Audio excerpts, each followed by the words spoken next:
Alright, now we're taking a look at the Boyer Farm. We're sitting here in Benton County.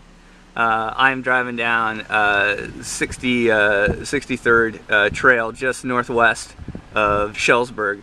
This right here is the creek that borders the east side of the farm and runs down the east side of the farm. It's not a very significant piece of waterway at all. It doesn't look like there's any issues with flooding related to it. But that's the border on the east side of the farm. This farm has 94 CSR. It's 107.2 tillable, probably around 110 total gross acres. But the tillable is what matters. This farm is owned by a doctor out of Cedar Rapids. We're within sort of 30 minutes of Cedar Rapids here. It lays well. It's coming from high ground here in the north, going to the east and south to lower ground, and it is tiled.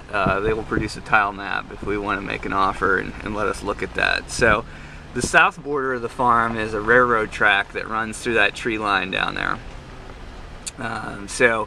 That is a railroad track that borders the south side of the farm. There will be an easement probably related to that railroad track. Also, we passed a couple little small power poles that cut across the corner there and go into the acreage on the other side of the road. And there's probably going to be something related to that, I would imagine, on the title as well. The farm here, itself, you can see, the guys, running straight rows, is into the curve of the creek there on the east side. The field entrance was back there a little ways, which only needs minor improvements. It was a pretty wide field entrance.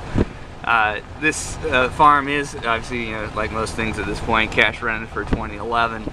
The guy, cash rented it to his friend and farm manager at $175. Believe it or not, for 94 CSR ground, and they'll make up the difference between a market cash rent, which would be $325 to $400, obviously, on this farm in the purchase price. So you can get that discounted this year. There's one small waterway, which is the one right here. That needs to be cleaned out. Right there, you can see the grass through it, the tall grass, and a couple small trees. That's a 2-hour project for a bulldozer to basically push out that waterway, which would clean it out and run the water here over on this northwest corner up and into this spot right here, into this acreage. This is the west fence line right here, and that is the we call that the Boyer Farm.